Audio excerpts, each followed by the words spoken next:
Boa noite, gente boa de Deus. Graça e paz seja com todos. Eu gostaria que você abrisse a sua Bíblia no livro do Apocalipse, no capítulo de número 3. Livro do Apocalipse, capítulo de número 3. Nós iremos dar sequência naquela série de mensagens sobre as igrejas do Apocalipse. E hoje eu prego, não na ordem, mas hoje eu prego sobre a sexta mensagem, que é a mensagem à igreja de Sardes. Na verdade, ela é a quinta carta, mas na sequência que eu fiz, porque eu não segui a sequência, é a sexta mensagem. Então o texto ele diz assim: E ao anjo da igreja que está em Sardes escreve: Isto diz o que tem os 7 Espíritos de Deus e as 7 estrelas.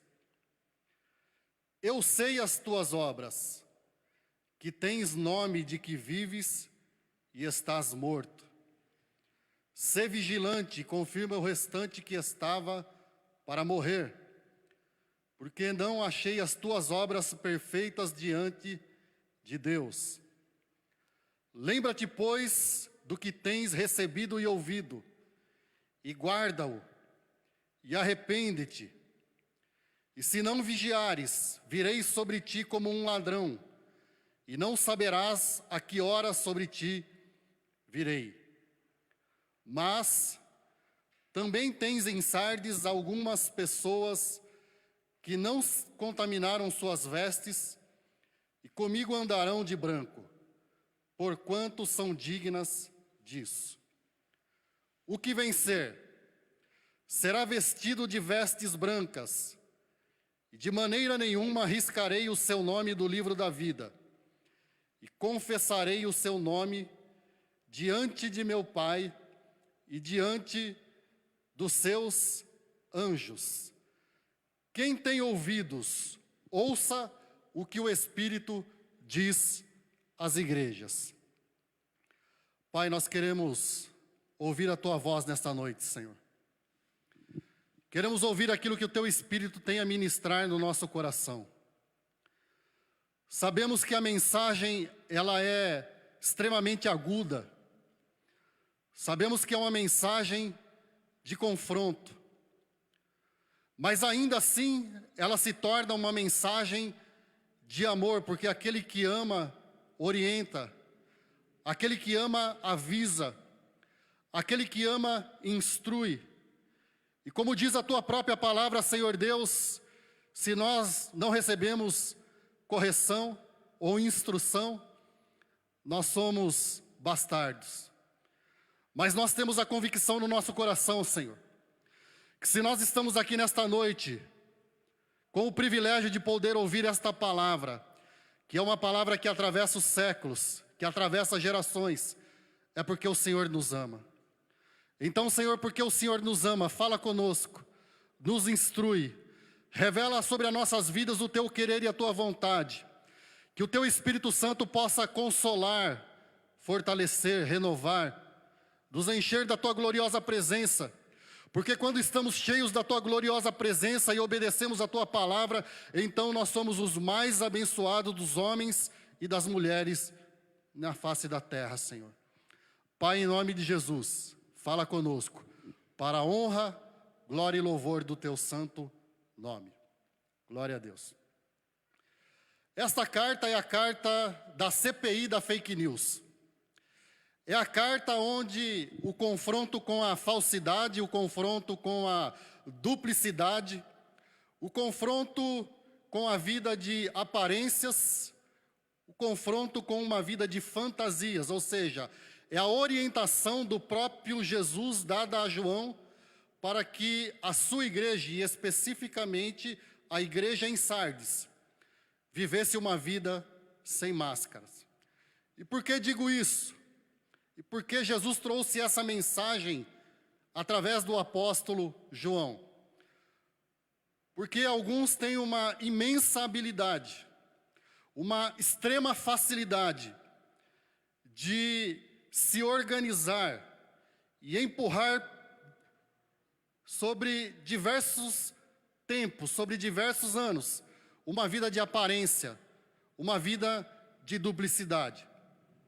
E quando eu me debruço sobre esse texto de Apocalipse, parece que é exatamente esta mensagem que Jesus quer transmitir ao anjo da igreja que estava em Sardes.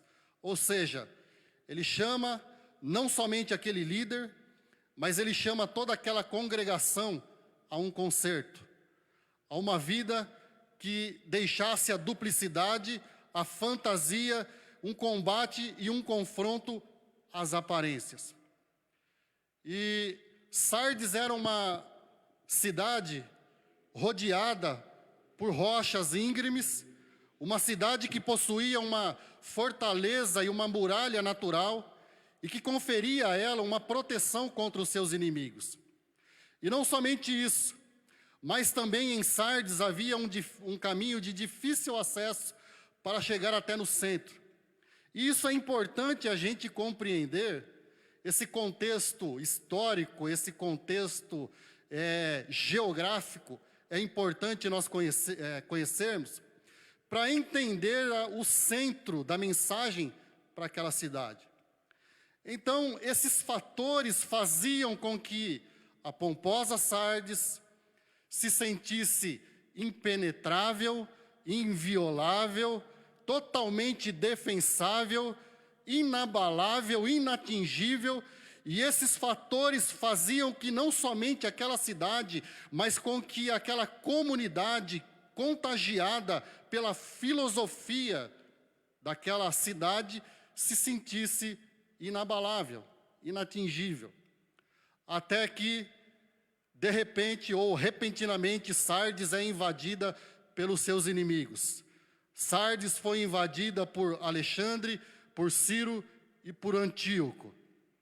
A cidade que se sentia confortável em sua segurança, aquela cidade que se sentia confortável e extremamente segura, ela foi repentinamente atingida, perseguida e atacada por seus inimigos. E isso é importante nós entendermos, porque eles confiavam muito nas aparências. Eles confiavam muito na sua própria capacidade e na sua própria força. Isso nos ensina que no momento em que nós confiamos na nossa própria capacidade, na nossa própria força, nas aparências daquilo que nós achamos, mas que na verdade não somos, vai dar ruim. Geralmente, o estrago é muito grande.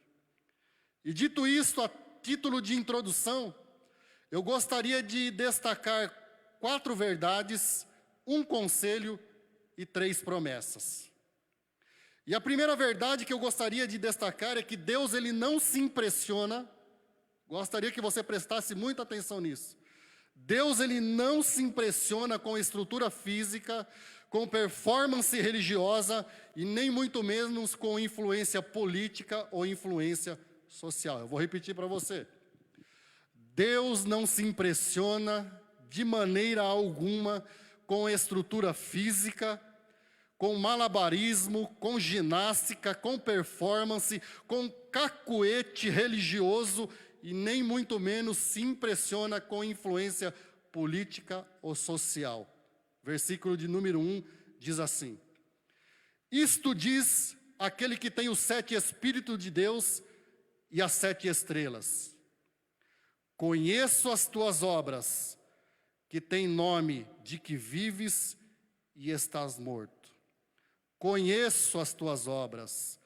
Você tem fama de que vive. Você tem fama de espiritual. Essa comunidade tem fama de que é uma comunidade próspera. Você tem fama de que é muito ativo, mas estás morto. Os 7 Espíritos de Deus enviados sobre a terra Eles possuem 7 olhos, como diz Apocalipse capítulo 5, no versículo 6. E quando Apocalipse traz essa referência, essa terminologia, significa que os 7 espíritos que possuem os 7 olhos, significa que ele tem o total controle, o total domínio, está tudo sobre a sua vigilância. Nada escapa dos seus olhos, nada escapa da sua vigilância, tudo está desnudado, descortinado diante dos seus olhos, que são como chamas de fogo. E não somente isso, fala de completude, fala de inteireza, fala de algo que é completo, de que nada sai do seu controle e do seu olhar.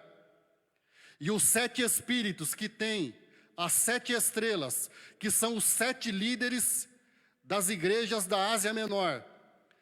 Esses 7 espíritos também têm sobre o seu controle os 7 candelabros, que são as 7 comunidades da Ásia Menor. Parece até ser óbvio aquilo que nós estamos falando. Mas por mais que nós tentemos ocultar as coisas de Deus, nunca, jamais será ocultada diante dos olhos do Senhor, porque Ele tem sobre seu total controle e vigilância tudo que nós somos, como cantamos e tudo que nós fazemos. Não há nada que possa estar encoberto que não venha a ser revelado. E por que eu acho pertinente, relevante, estar trazendo esta verdade nesta noite, que está embutida por inferência nesse texto de Apocalipse? Porque às vezes nós estamos como os discípulos. Nós olhamos para o mestre e dizemos assim: mestre, vede quão grandes pedras. Mestre, olha, que organização, que estrutura, que coisa bem articulada, que coisa bem montada. E nós nos impressionamos com aquilo que é aparente, mas deixamos de prestar atenção e de valorizar aquilo que está no centro da vontade de Deus. Os discípulos estavam assim. Eles olharam para o templo em Jerusalém e disseram: nós somos os caras, nós temos o melhor templo, nós temos uma estrutura muito bem organizada, muito bem articulada, muito bem montada. E eles então estavam se vangloriando daquela situação. Eles estavam se vangloriando por conta de uma estrutura. E às vezes nós estamos assim. Às vezes nós entramos naquele joguinho de comparação. Senhor, mas a organização ou a instituição de tal denominação, ela é assim e assado. Senhor, aquela denominação, aquela instituição, ela é bem organizada, bem articulada, bem movimentada, ela possui uma estrutura física bem feita. Senhor, como eles evangelizam, como eles pregam, como eles cantam, como eles têm igrejas plantadas em todos os lugares, como eles têm influência política. E nós, como uma igreja ou uma comunidade pequena, nós entramos nesse jogo de comparação. Quarta-feira, o pastor Deri disse assim, que alguns irmãos cobram o crescimento da igreja. E esse crescimento, muitas vezes, ele é cobrado pela comparação feita erroneamente com outras instituições. Porque nós olhamos para determinados lugares, para determinadas organizações, e achamos tudo muito bonito e tudo muito belo, como estavam fazendo os discípulos. Senhor, vede, presta atenção, como é bonito, como é belo, como é bem organizado tudo isso. E nós não valorizamos aquilo que nós temos aqui. Nós não valorizamos os dons, os ministérios e os talentos que Deus tem colocado aqui. E é muito fácil nós nos impressionarmos com estrutura física, com performance, com cacuete religioso. É muito fácil nós nos impressionarmos com influência política e social. mas é muito difícil nós prestarmos atenção na singeleza do Evangelho, na singeleza e na sutileza dos dons que Deus tem colocado para abençoar a nossa vida. E nós ficamos fazendo comparações, nós ficamos nos aferindo, nós ficamos medindo forças com aqueles que ganharam uma expressividade maior. Mas deixa eu te dizer uma coisa, meu irmão. Deus, ele não se impressiona com estrutura física. Deus, ele não se impressiona com malabarismo, com ginástica, com cacuete religioso. Deus não se impressiona com influência política ou influência social. Deus não se impressiona com nada disso. A única coisa capaz de impressionar o coração de Deus é um coração quebrantado, um coração contrito, uma alma simples, uma alma que busca a Ele em espírito e em verdade, e a esse diz o Senhor que jamais será desprezado. Jamais, jamais será desprezado. Então eu creio, eu entendo e eu acho pertinente, eu acho relevante que já passou da hora de nós valorizarmos os talentos que nós temos aqui, aquilo que Deus tem nos dado aqui, aquilo que Deus tem nos presenteado aqui. Sabe, deixa eu te dizer uma coisa, a igreja é um organismo vivo, a igreja é um movimento de discípulos de Jesus. E às vezes nós olhamos para as mega churches, como alguns fazem a comparação, e se impressionam com a estrutura, porque eles chegam, eles fazem uma pesquisa de campo, eles analisam a necessidade do campo onde querem instalar uma denominação ou uma comunidade, e eles fazem todo um trabalho logístico, fazem todo um trabalho de administração para entender como eles vão levar a mensagem naquele lugar. E a coisa acaba se tornando mais gestão empresarial, acaba se tornando mais uma coisa mecanizada, uma coisa da mente do ser humano, do que o movimento do corpo vivo de Cristo.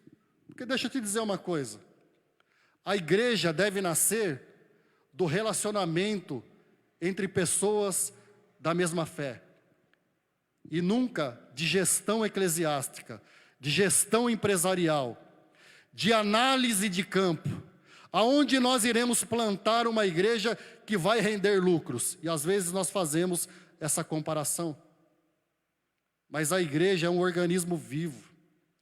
A igreja tem que nascer da reunião de crentes lavados e remidos no sangue de Jesus Cristo, e não na estratégia de marketing, não na estratégia de crescimento, mas tem que nascer no poder do Espírito Santo de Deus, porque se não nascer no poder do Espírito Santo de Deus, no movimento e no aquecimento do Espírito Santo de Deus, num grupo de discípulos que tem a fé em Jesus Cristo, não passa de gestão empresarial, não passa de estratégia de marketing. Então nada disso impressiona a Deus, porque existem organizações muito expressivas, e eu não quero aqui dizer que é errado, não é isso.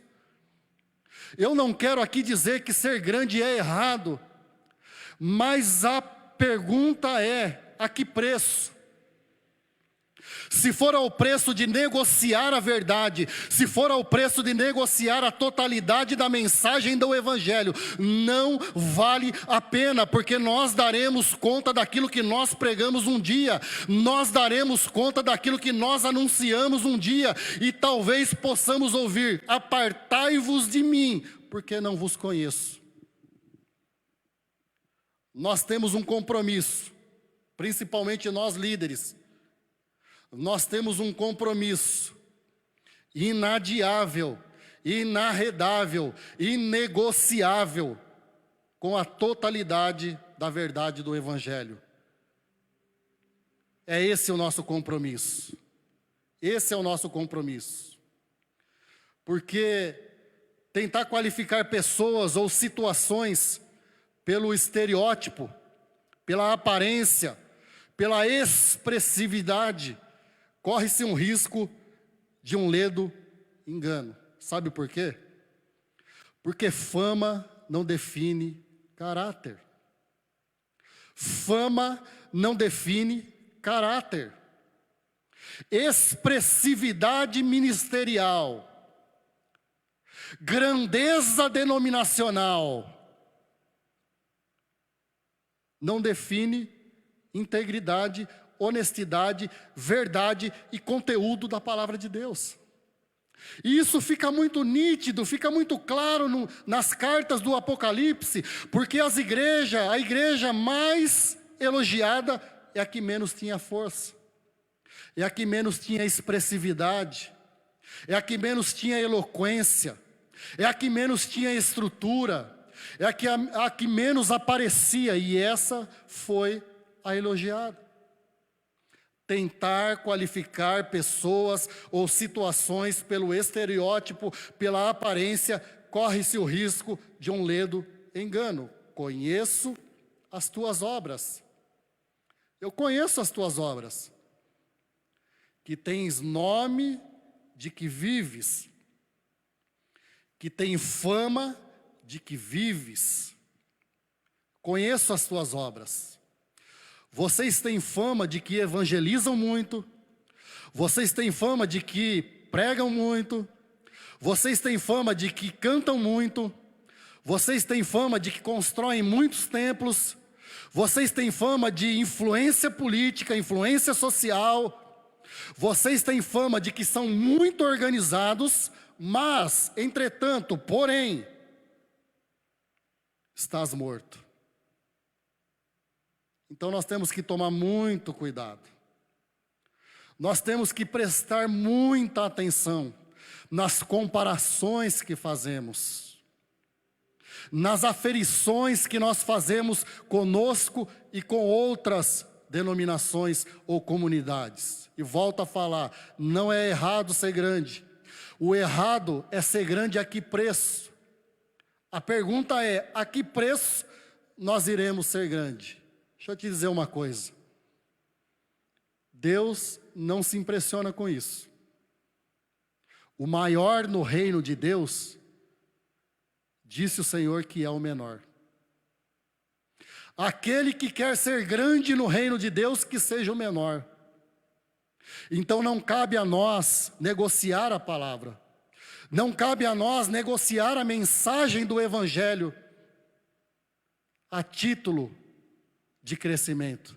Nós temos que ser íntegros, honestos, inteiros e verdadeiros na proclamação daquilo que Deus confiou a nós e não fazermos comparações com outros. Conheço as tuas obras.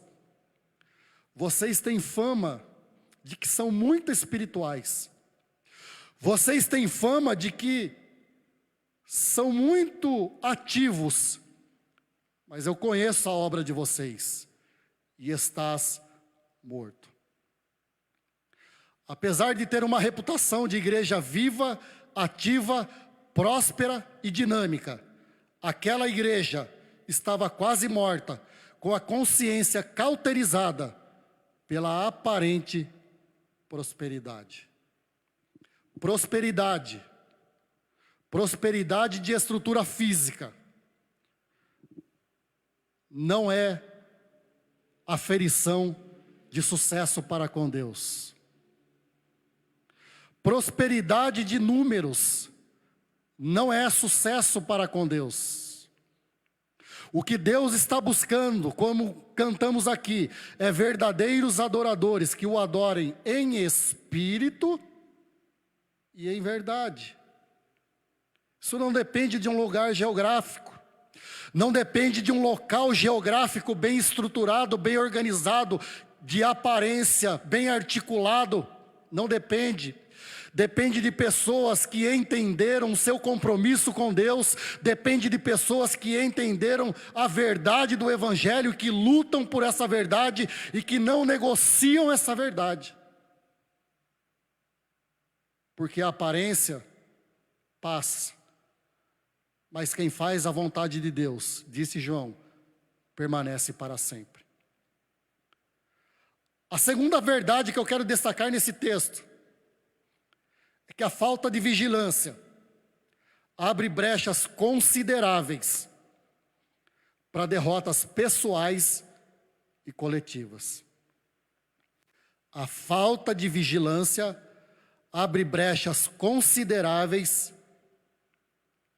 abre brechas gigantescas para derrotas pessoais e coletivas. Versículo 2 diz assim: "Sê vigilante". E se ele faz esse apelo para que houvesse vigilância, é porque de fato não estava havendo vigilância. Sê vigilante. E confirma o restante que estava para morrer. Vigia, presta atenção, atenta, não descuida, fica na brecha e confirma o restante que estava para morrer. A degradação, o desvio daquela comunidade ou daqueles líderes e de uma parcela daquela comunidade era tão grande que havia contagiado, contaminado, infectado uma outra parcela daquela comunidade. E então ele diz assim: olha, sejam vigilantes, e confirma o restante, que vocês contaminaram com a imoralidade, com a falta de honestidade, com a falta de integridade, com a falta de inteireza com a minha palavra. Confirma esse resto que está para morrer. Deixa eu te dizer uma coisa. Quando nós baixamos a guarda, nós nos tornamos vulneráveis e expomos terceiros sob a nossa influência ou sob a nossa liderança. Vou repetir para você. Quando nós baixamos a guarda, quando nós negociamos a palavra de Deus, quando nós negociamos aquilo que Deus tem nos dado, quando nós negociamos o compromisso com a verdade do Evangelho, quando nós baixamos a guarda, nós nos tornamos vulneráveis e expomos terceiros sobre a nossa influência ou sobre a nossa liderança. A derrota de um líder, geralmente, ela não é isolada. Com muita frequência, a derrota de um líder, ela vem acompanhada da derrota de vários outros que são liderados por eles. A derrota de um líder, a derrota de pessoas que têm sob a sua incumbência a liderança sobre os demais de uma comunidade ou de uma congregação, geralmente ela vem acompanhada da derrota e de consequências danosas a outras pessoas também. E era isso que estava acontecendo com aquela comunidade. A liderança estava sendo chamada a atenção. Os líderes estavam sendo chamados a responsabilidades, porque através do desvio deles, através da falta de comprometimento deles com o Evangelho, outras pessoas também estavam sofrendo as consequências dos seus líderes. Ou seja, estavam sendo influenciados e se desviando da fé, porque os líderes eram aqueles que promoviam a falsidade, porque os líderes eram aqueles que promoviam o desvio da sã doutrina, porque os líderes eram aqueles a priori que estavam promovendo uma vida que não estava comprometida com a verdade, com a integridade, com a inteireza da mensagem de Deus. E por isso outros estavam também sendo contaminados e infectados pela falsidade, por uma vida de aparências. Nós temos que tomar muito cuidado. E eu falo isso, eu não falo em tese, eu falo de experiência própria. Porque no meu hiato de tempo, onde eu estive fora da igreja, alguns daqueles que viam em mim uma figura a ser imitada, também foram sendo influenciados de maneira negativa pela minha maneira de proceder. Então eu faço aqui a minha meia-culpa, eu faço aqui a minha confissão, mas eu faço essa confissão não simplesmente por uma exposição pessoal. Eu faço essa confissão para que outros também sintam a responsabilidade e o peso que tem sobre si, sobre a influência que você tem sobre outros, porque a sua influência pode levar outros a se desviarem também. Tome muito cuidado. Eu faço um apelo para você, líder. Eu faço um apelo para você porque até hoje eu pago o boleto dessa conta. Porque até hoje eu pago a fatura dessa conta.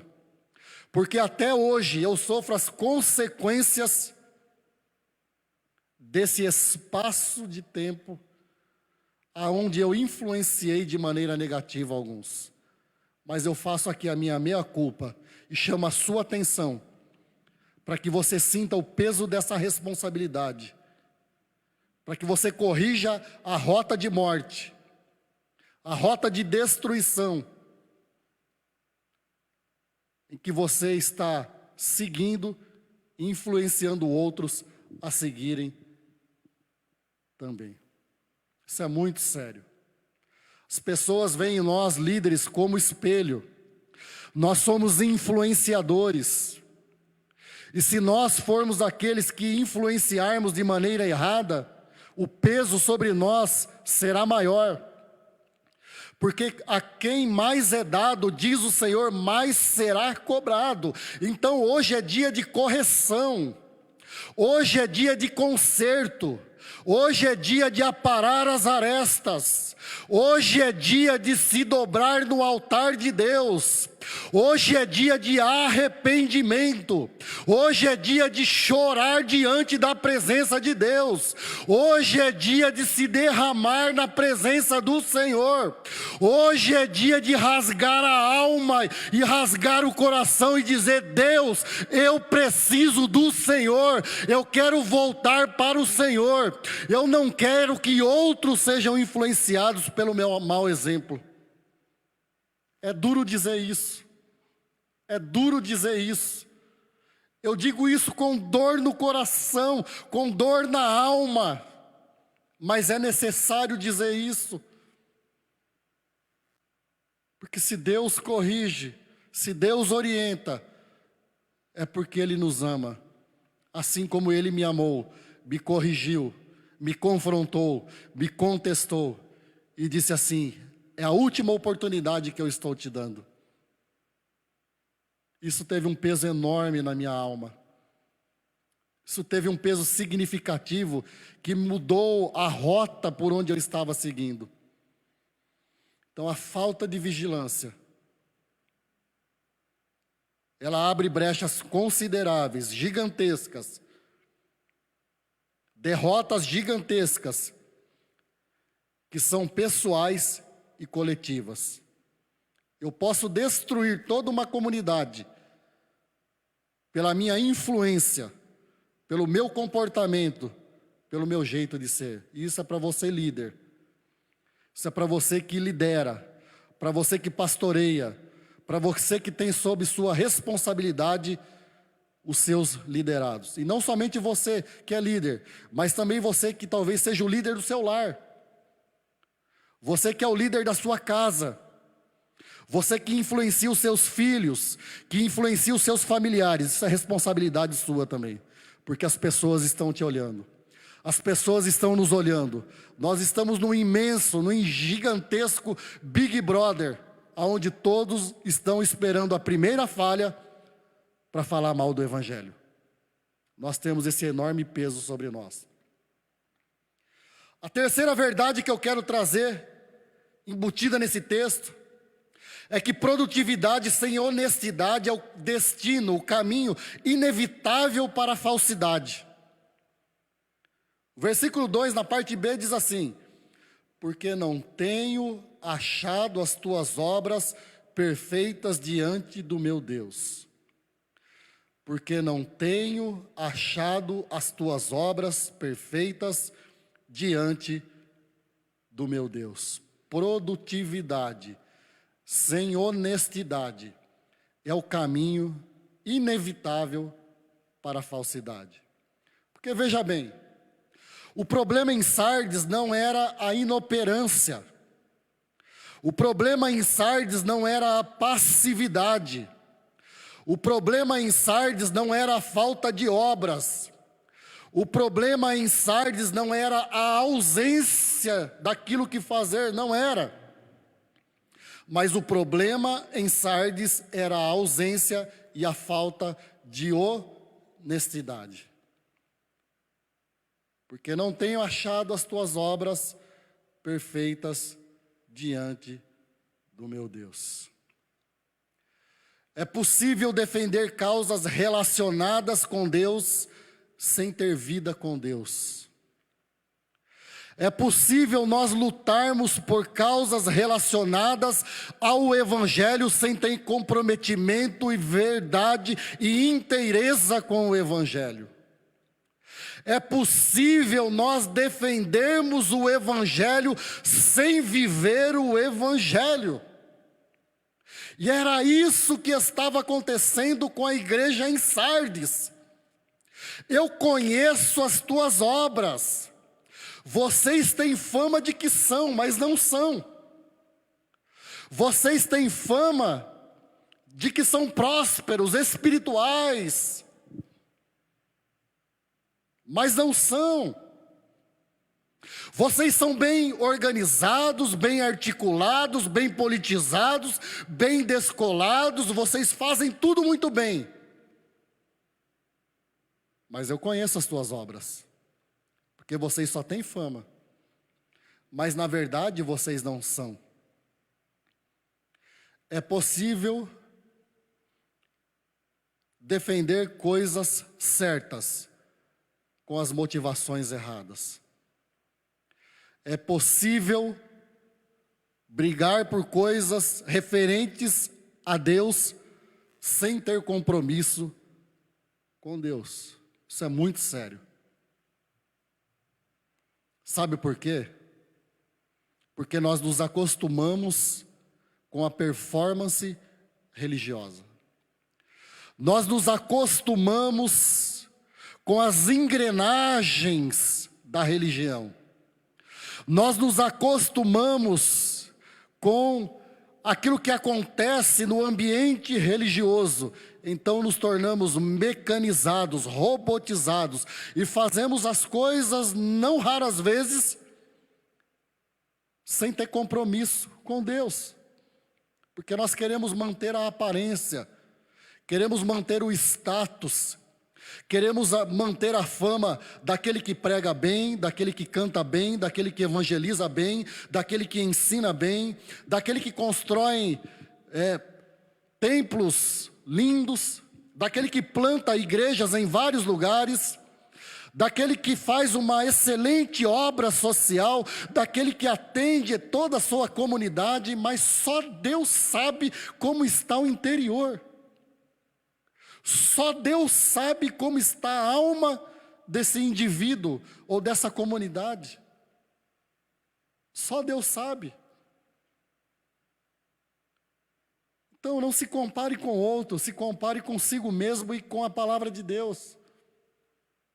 Não se compare com aquilo que é belo e bonito, com aquilo que é expressivo, porque muitas vezes não condiz com a realidade do ser. Não condiz com a realidade do interior, com a verdade de Deus no interior da alma. Se compare consigo mesmo, se compare com o Evangelho, se compare com a palavra de Deus, como disse Paulo apóstolo, se permaneceis ainda na fé.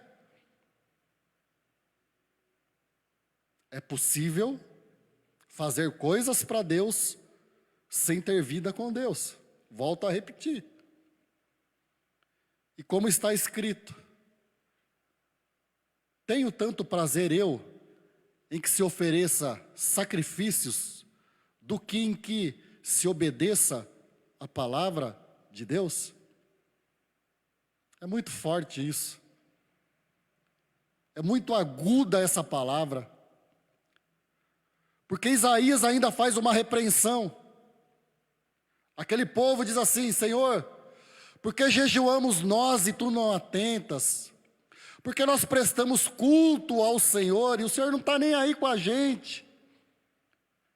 E o Isaías, então, usado pelo Espírito de Deus, diz assim: vocês jejuam para vocês mesmos. Vocês fazem as coisas para se promoverem. Vocês fazem as coisas por interesse próprio. Vocês fazem um monte de coisa por puro marketing pessoal. Mas vocês não têm inteireza de alma. Vocês não têm inteireza de coração. Porque vocês fazem para a própria satisfação. Então, meu irmão, Deus está buscando pessoas que não estão nem aí para a aparência. Deus tem buscado pessoas que não se importam e nem se impressionam com malabarismo, com ginástica religiosa, com cacuete gospel, com estrutura física, com reboco, com cadeira, com altar. Deus não está impressionado com nada disso. Deus se impressiona com um coração humilde, com um coração contrito, com uma pessoa que se derrama na sua presença e condiz com a verdade do Evangelho no interior da sua alma. Só isso. Só isso. Nada mais que isso. Mas eu gostaria de destacar ainda a quarta verdade embutida nesse texto. Que é possível viver com integridade em meio à impiedade. É possível viver com honestidade, com integridade, com inteireza em meio à impiedade. Versículo 4 diz assim: mas também tens em Sardes algumas pessoas que não contaminaram as suas vestes. Mas também tem em Sardes algumas pessoas que não contaminaram as suas vestes. É possível. Esse verso nos mostra que é possível, sim, é possível. Como disse o Barack Obama na sua campanha: Yes, we can. Nós podemos. Sim, nós podemos viver com integridade, com inteireza, com nobreza, à altura do Evangelho, em meio à impiedade. E glória a Deus por isso. Louvado seja Deus por isso. Glória a Deus por isso, porque nem tudo em Sardes está perdido. Nem tudo em Sardes estava perdido. Almir, nem tudo no Brasil está perdido. Vitor, nem tudo no Brasil está perdido. Nem tudo está perdido, igreja. Porque Deus sempre protege, Deus sempre tem um remanescente fiel, um remanescente que honra o seu nome, um remanescente preservado para glorificar o seu nome. Nós não estamos sozinhos. Vocês lembram de Elias? Elias fez um chororô diante do Senhor e disse assim: Senhor, só eu restei, só eu sobrei. Não existe mais ninguém íntegro aqui nesse lugar. Não existem mais ninguém aqui comprometido com a tua palavra neste lugar. E o Senhor então diz assim para o Elias: contextualizando. Ô cabeça, para de mimimi, para de chororô. Porque se você não sabe, você não é o último gole da Coca-Cola, não. Se você não sabe, você não é o último biscoito do pacote, filho. Se você não prestou atenção, eu continuo sendo Deus. Sai dessa caverna agora. Sabe por quê? Porque eu reservei ainda em Israel 7.000 joelhos que não se dobraram a Baal. Ou seja, nem tudo está perdido, nem tudo está desviado, nem tudo está desregrado, porque Deus tem ainda um povo para glorificar o seu nome com inteireza, com compromisso com a verdade do Evangelho. Deus ainda tem esse tipo de pessoa. Nem tudo está perdido em Sardes. Nem tudo está perdido em Sardes. Compete a mim e compete a você fazer como Elias. Sair da caverna agora. Sair da reclusão. Sair da depressão. Sair da decepção. Sair das aparências. Sair da passividade, da estagnação, sair do medo, porque pode se levantar o inferno. Diz o Senhor que as portas do inferno não prevalecerão contra a igreja de Jesus Cristo, porque Deus sempre teve, Deus sempre terá um remanescente fiel para honrar e glorificar o seu nome, em nome de Jesus. Sai da caverna. Sai da caverna, meu irmão. Sai da caverna, porque Deus preserva esse tipo de gente. E então ele dá um conselho. Versículo 3 ele diz assim: lembra-te, portanto, do que tens recebido e ouvido, e guarda-o, e arrepende-te, pois se não vigiares, virei como um ladrão, e não saberás a que hora sobre ti virei. Lembra-te, portanto, do que tens recebido e ouvido, e guarda, preserva, retém, cuida com carinho de tudo aquilo que você tem ouvido, de tudo aquilo que você tem recebido. Ou seja, em outras palavras, olha para o teu passado, faz uma análise daquilo que você já viveu na minha presença, e valoriza o quanto abençoado você já foi. Valoriza o tanto de experiência que você já teve comigo. Valoriza o quanto de graça já foi derramado sobre a sua vida. Valoriza o tanto de livramentos que eu já te dei. Valoriza o tanto que eu já visitei a sua vida. Guarda isso com carinho. Guarda isso como se guarda um tesouro. Guarda na tua alma isso. Preserva isso. Lembra do que você já recebeu e ouviu, e guarda com zelo. Guarda com muito carinho tudo que você já experimentou da minha presença e da minha palavra na sua vida. Guarda isso. Traz à sua memória, como disse o profeta, aquilo que lhe pode dar esperança. Traz à sua memória aquilo que é digno e à altura do Evangelho. Traz à sua memória tudo aquilo que eu já fiz na sua vida. Valoriza isso. Porque senão, eu virei a ti, em breve e repentinamente, sem que dê tempo de você se preparar. Sem que dê tempo de você se organizar. E vai dar ruim. O estrago vai ser grande. Valoriza aquilo que eu já te dei. Valoriza aquilo que você já experimentou do meu espírito e da minha palavra. Porque então você vai mudar a tua rota. você vai reprogramar o teu caminho. Valoriza isso. Valoriza o que Deus já te deu. Valoriza as experiências que você já teve com o Espírito Santo de Deus. Valoriza tudo aquilo que Deus já falou na sua alma. É hoje, não é amanhã, é um apelo. Deus está fazendo esse apelo para você. É agora. Até quando você vai protelar essa situação? Até quando você vai protelar ou procrastinar essa situação na sua vida? É hoje. E é porque Ele te ama. É porque Ele pagou um alto preço pela sua vida.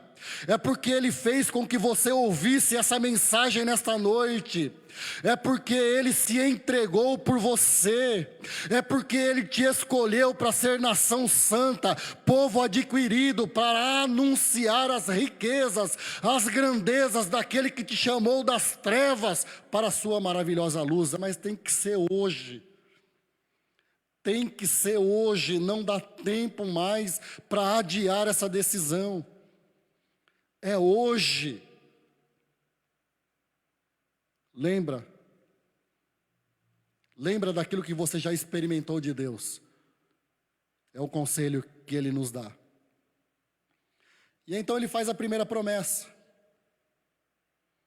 O versículo 5, na parte A, Ele diz assim: o que vencer será assim vestido de vestes brancas. O que vencer será assim vestido de vestes brancas. Vestes brancas é o traje de gala, é a credencial para o maior, o mais sublime de todos os cultos que vai acontecer um dia. Vestes brancas é a roupa, é o traje que Ele mesmo nos deu, através do sangue derramado na cruz, para nos purificar de toda injustiça, de todo pecado, de todo erro, de tudo aquilo que nós fizemos na nossa vida pregressa, para que agora nós sejamos santificados diante da Tua presença e estejamos preparados para o grande e glorioso culto, como está em Apocalipse capítulo 7, os versículos 9 ao 12. E vi uma grande multidão de todos os povos, de todas as línguas, de todas as nações, em pé, diante do trono e diante do Cordeiro de Deus, e clamavam: glória, honra, louvor para todos sempre ao Cordeiro Santo de Deus. É a primeira promessa, vestes brancas. O traje de gala para a maior live de todos os tempos, para o maior e mais importante culto de todos os tempos. Vestes brancas, Ele te dá hoje, Ele te dá agora. Assim como o filho pródigo foi recebido de braços abertos, Ele está dizendo para você: vem, filho meu, porque eu já estou de braços abertos, já programei uma grande festa para você. Está todo mundo te esperando, está todo mundo ansioso, esperando o teu retorno e a tua vinda. Então vem hoje, porque todo mundo está alegre com o teu retorno e anseia o teu retorno. Mas vem hoje, que eu já preparei tudo. Vou te dar vestes novas, sapato novo, anel no dedo, uma nova vida, uma nova perspectiva. Vou corrigir a rota de morte que você estava programado e vou te levar para o céu. Aí Ele faz a segunda promessa na parte B do versículo 5, dizendo assim: de maneira nenhuma riscarei o seu nome do livro da vida. De maneira nenhuma riscarei o seu nome do livro da vida. Você já teve o dissabor de ser convidado para uma festa e depois receber uma palavra assim: olha, eu cancelei a festa. Mas aí você fica sabendo que a festa aconteceu e você deixou de ser convidado, que você sobrou? Pois é, isso não vai acontecer. Porque ter o nome no livro da vida é ter livre acesso, é ter acesso VIP às bodas do Cordeiro.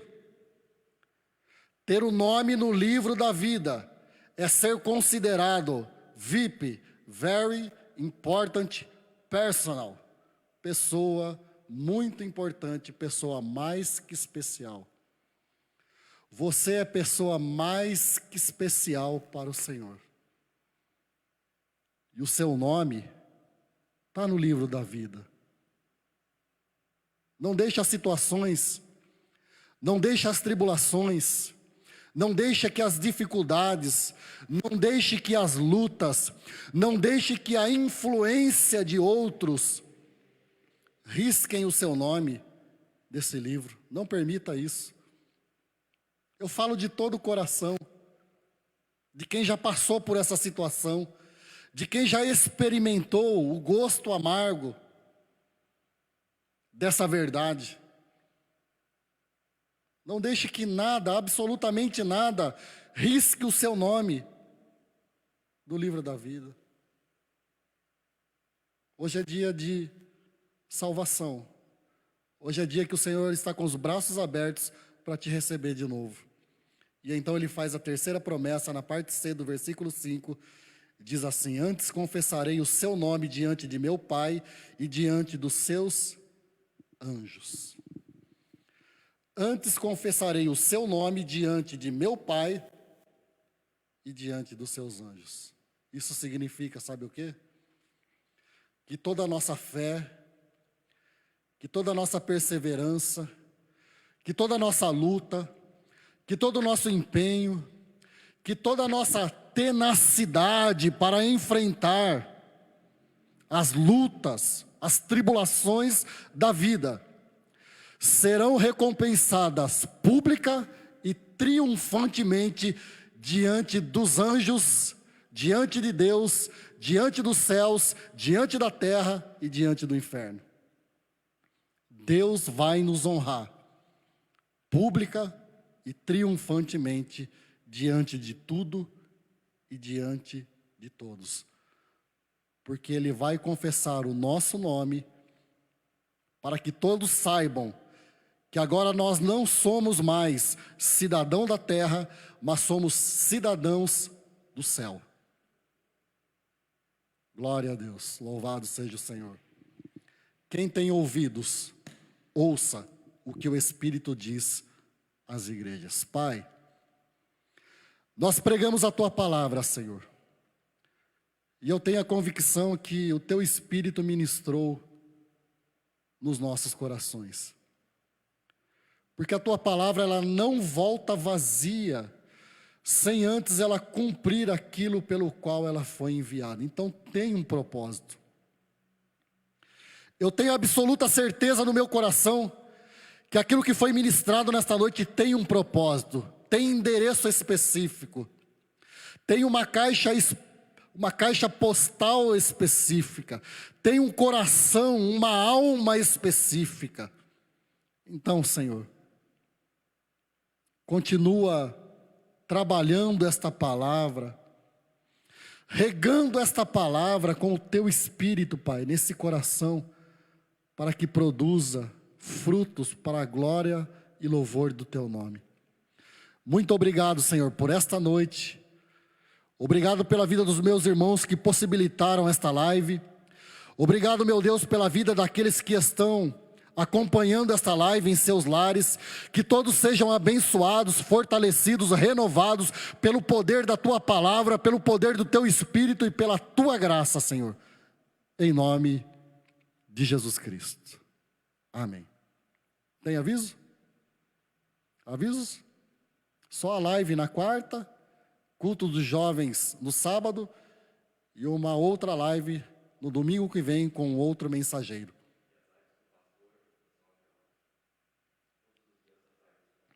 E as lives do pastor Neri todos os dias às 9 horas através do Facebook dele e através do Facebook da igreja. Amém? Deus te abençoe, Pai. Muito obrigado, Senhor. leva-nos em paz agora para os nossos lares, e que aqueles que estão acompanhando essa live também fiquem em paz, que a paz reine em cada lar, Senhor. E que o grande amor de Deus, que a graça de Jesus Cristo, nosso Senhor e Salvador, e que a comunhão e consolação do Espírito Santo de Deus seja com todos, agora e sempre. Amém, amém e amém. Deus te abençoe, uma ótima semana, fique em paz, em nome de Jesus. Deus te abençoe.